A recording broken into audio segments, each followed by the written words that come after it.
Hello, Bench here, and welcome to another After Effects tutorial. Today we're going to see how to make this animation here using some icons and using some expressions to randomly generate the icons that float around. So let's get in there. So we're here in a brand new project, and what we'll do is create a new composition. We will make it 1920 by 1080, and we will make it 30 seconds long. Hit enter, and this will be our main comp. And I've got the background white. You can easily just add in a background color if you'd like. We'll do that. We'll add a ramp.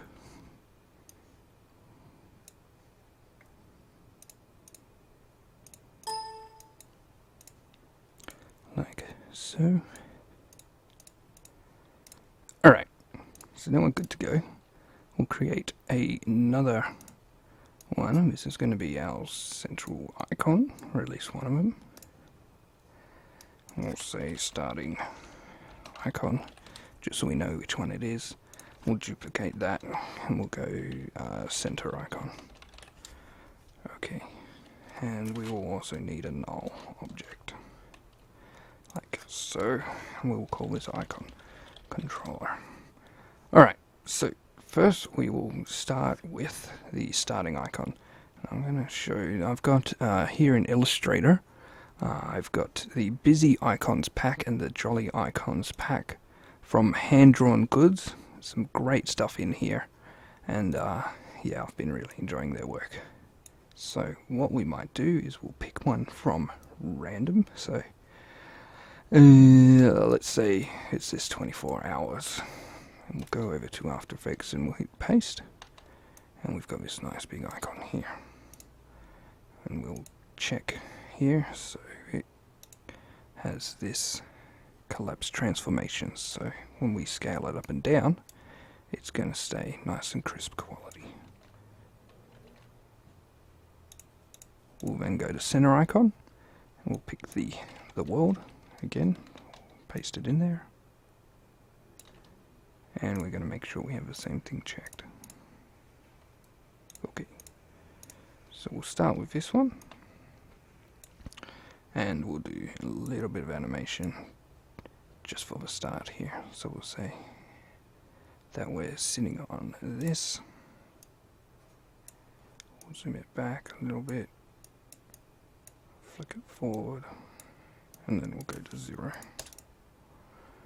So it has this sort of movement, and then we can highlight them, hold Alt, and scroll it forward, and that'll let us be able to push all these a bit together so motion happens a lot quicker. We'll turn on the motion blur and we'll preview that. We can see, and we can even speed that up a bit more, so it's really quite rapid. Not as much, just for there.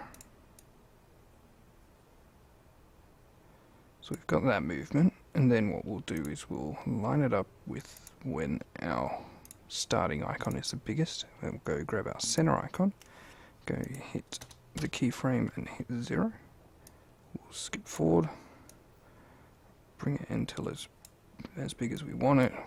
We'll hit F9 on Windows, so then we turn the easing on, so it kind of eases into the shot. And what we can do is we can kind of bounce it up and down a little bit more. Now you can use the Ease and Whiz plugin for this as well. It's pretty much doing the same thing. So we see that movement there, and that movement is probably a bit odd, so we might not need those last two. Yep, that'll work. Sweet. Alright, now here's where the fun begins. So we've got our icon controller. We might have this scaled down a bit more, just so we've got a bit more space.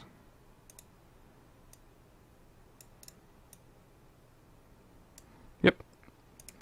So we've got our icon controller, and we're going to create a new composition. We'll say make it 300 by 300, and we'll make it about 4 frames long. And in here we'll create a solid. We'll make it blue. Make comp size. That's good. We're going to skip forward to each frame, and we're going to hit Control Shift D, and it's going to do a duplicate and also cut it in half. So now we have 4 duplicates of the same solid. Then we'll go in here. We might try the other one, and we'll grab the telephone. Ring, ring, ring, telephone. We'll then move forward a frame, grab our next solid, do it again. We'll grab the email or the envelope. We'll do that. Go forward to the next one, click Alt Tab. We'll go find the mouse. We can use the mouse. And for the last one, we will pick the map. It's not pasted onto the wrong one. There we go. Scale it up. Alright, so now we have our 4 icons, and they appear like so. So we're going to use this, and we'll call this comp icons. Going to use this to build our nice cool graphic. So we'll drop it on there, and we won't be able to see anything because we need to see it at the start. So first what we'll do is we'll go up here, and we'll do time, enable time remapping. And that'll let us be able to drag it out for the entire time, which is what we want. And now we need to set up a few things. We're going to name this 01. We're going to parent it to the icon controller. And then the icon controller will come over here, and we'll grab our expression controls here. So we've got all the expression controls that we're going to need. And we're going to add a slider, and we're going to call it starting distance. Add another slider, and we'll call this distance per row. We're going to grab a angle control, and we're going to call it icon spread. We're going to grab a slider and call it icon size. We're going to grab angle again. I'm going to call this one animate rotation, and then group seed, another slider. And finally, icon random. So we've got a bunch of controls here that we're going to use to drive everything. And we've got our little controller here. So our icon is paired to the icon controller, which is our null object. And what we might do is we'll tap E. Open all these up so we can see them. And then in here, we're going to select the icon, and we're going to add a Distort Transform effect there. So we've got that one. And what we'll also do is add a slider control as well. I guess we're going to call seed. Okay, so now we've got all our controllers set up. It's time to do a little bit of coding. Make sure you save. So, first things first, for the time remap, we're going to hold Alt and click on the stopwatch. There's a couple things that we're going to put in here.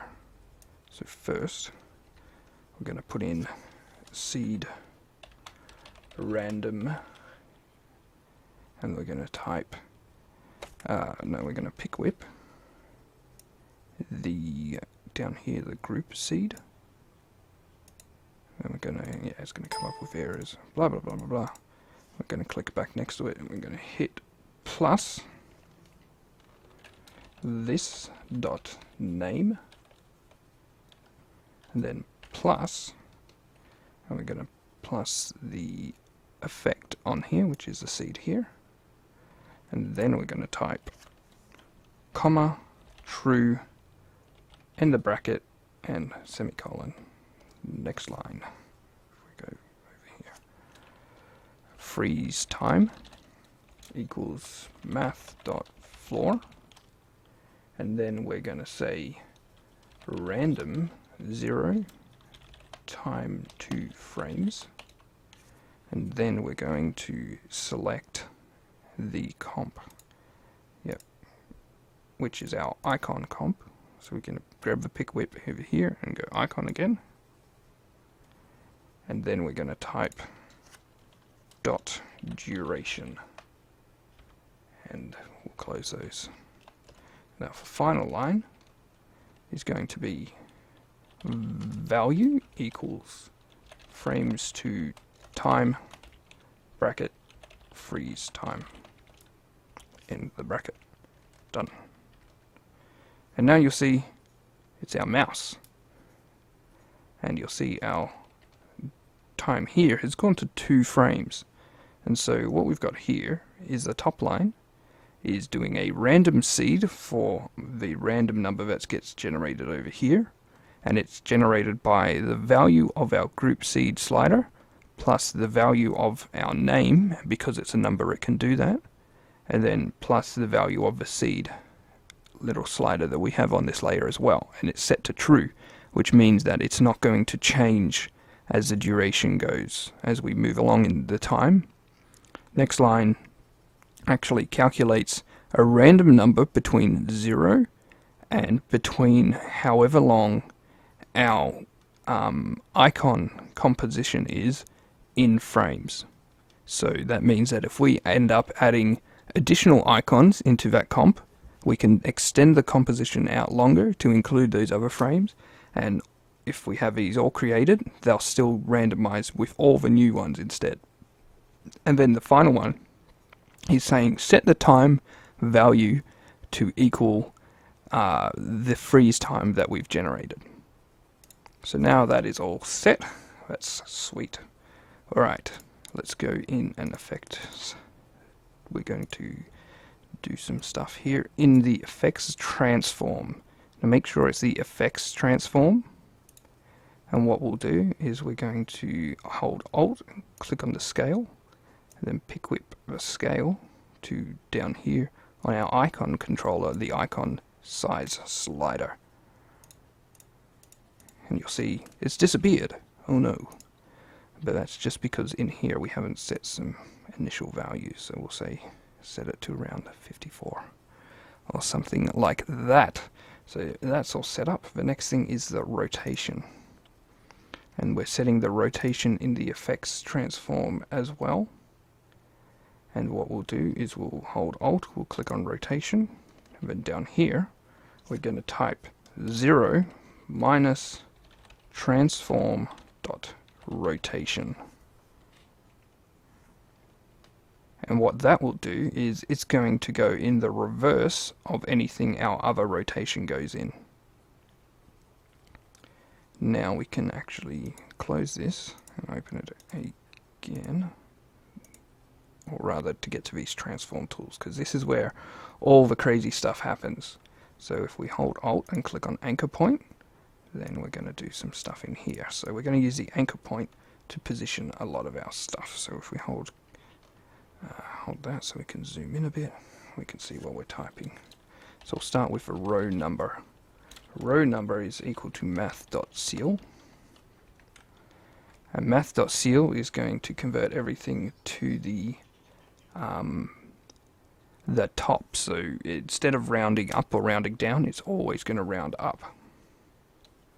And what we'll do is we're going to grab this, we're going to make some more brackets in there, and we'll say divide by 360, and you'll see why in a second. So we're going to go, and if I zoom out, we're going to go pick whip this with down here icon spread angle. So we're going to paste that in there. Yes.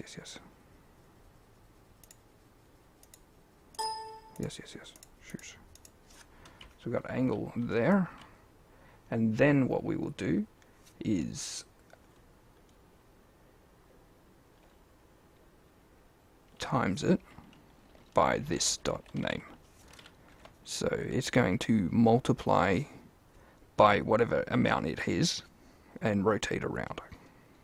So the row number is then calculated by whether or not this, or however many times it's rotated around by 360, basically saying that if the icon's gone all the way around and it's filled up by the amount that we want, then it's going to say you're on the next row, and again on the next row, on the next row, on the next row, which is sweet. That's what we want.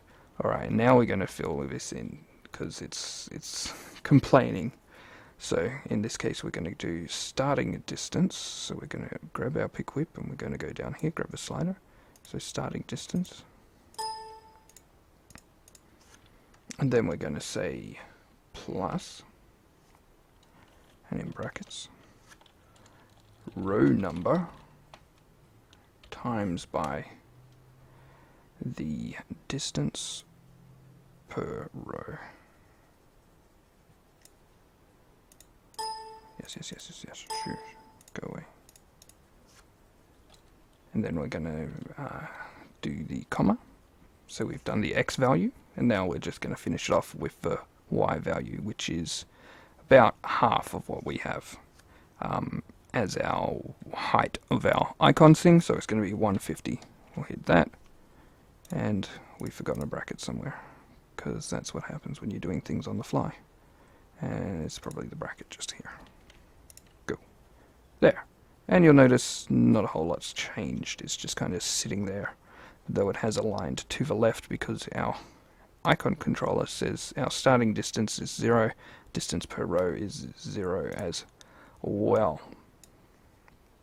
Okay, now if we test that, we should be able to see that our starting distance, push things around,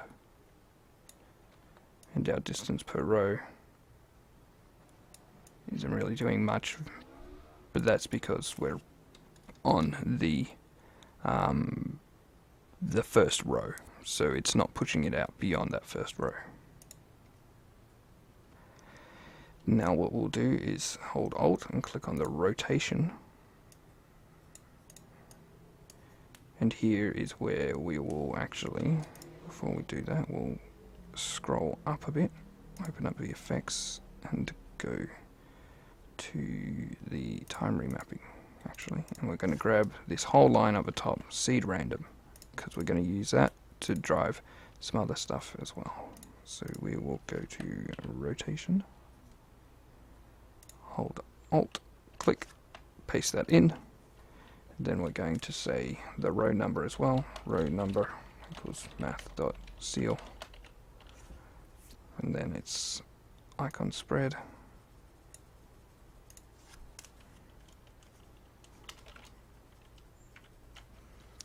and that is times by this dot name bracket 360. Alright, now if row number, and this is where we do mod, which is your percentage, 2 equals 0, we'll give ourselves some space because it's pretty much the same thing. So what we've got here is if the row number is an even number, do something, otherwise do something else. And in this case it's going to be this dot name times by the icon spread, like so. And then we're going to say minus, and then we're going to pick whip the animate rotation, which is down here. Then we're going to say plus random 0 minus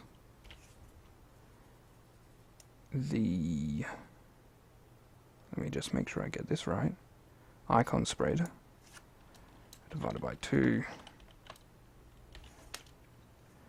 Same deal here.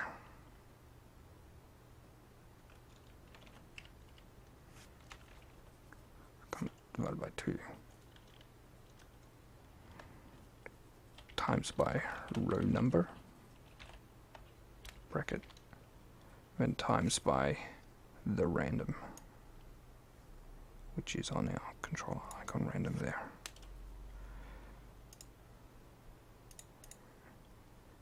yes. And that ends with a bracket, like so. Now we can duplicate this whole thing. If I zoom in so you can see that. So we'll hit copy. We'll paste it down here. Pasty paste.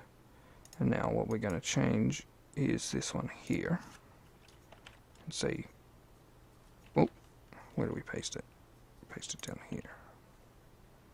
And say instead of this minus, we do a plus. And we'll zoom out again. And done. So, let's see. Now we should be able to do our icon spread. You'll see it'll adjust. I'll reset that back to say 45. And we'll set our starting distance. Like so. And then what we can do is just test it out. So we'll duplicate this, and you'll see it starts creating icons around. And it's not going on to the next line. Oh, no, that's probably because we haven't set our distance per row. There we go.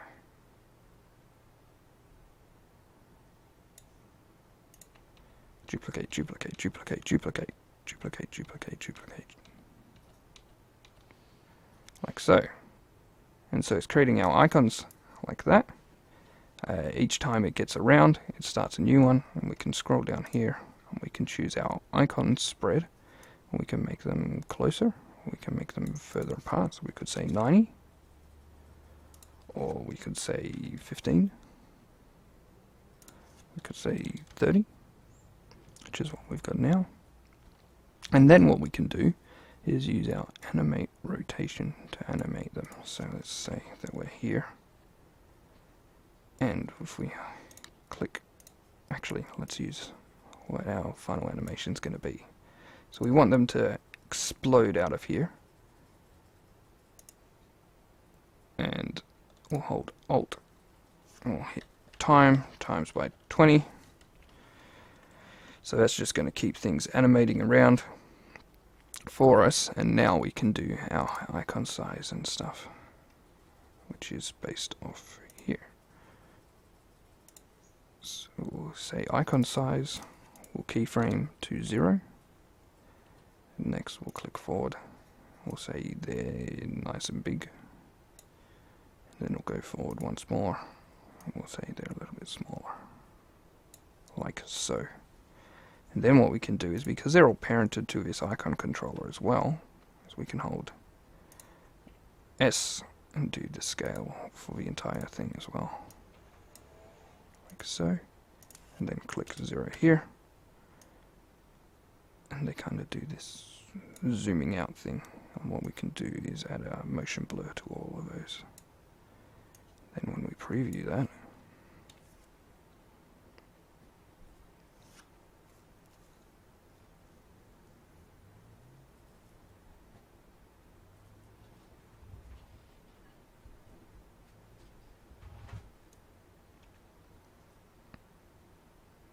they zoom out and spin around.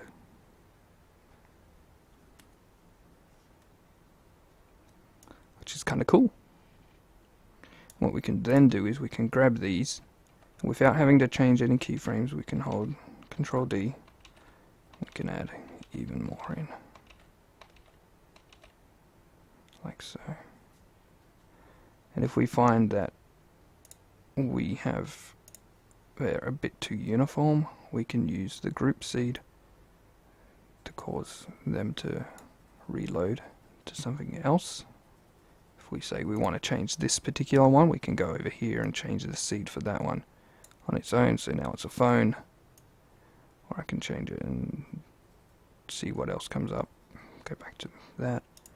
And on the icon controller, if we find that we have a bit too many, if it's a bit too uniform, we can use icon random and drag that, and stuff will go a bit out of place, and so it's a little less uniform. We'll turn off motion blur for now. So some things are a little bit closer, some things are further apart, so you've got all those options there. And remember, all these different controls that we've put in here are all keyframeable as well, so you can have your distance per row, and you can have things slowly expanding away or coming in. There's all kinds of different things that you can do with this little setup. If we wanted to go and change it, so say go into the icons and say all the maps, we want to change their color to be red, and all the mails, change it to green. Then we can do that, and if we go back to our main comp, scroll forward, we've got all this crazy multicolor stuff. It's a bit too intense for me. There we go. So that's how you create that. And if you want to change anything, you can just as easily get rid of everything and just start with the one all over again. See, that's how you create this. See you next time.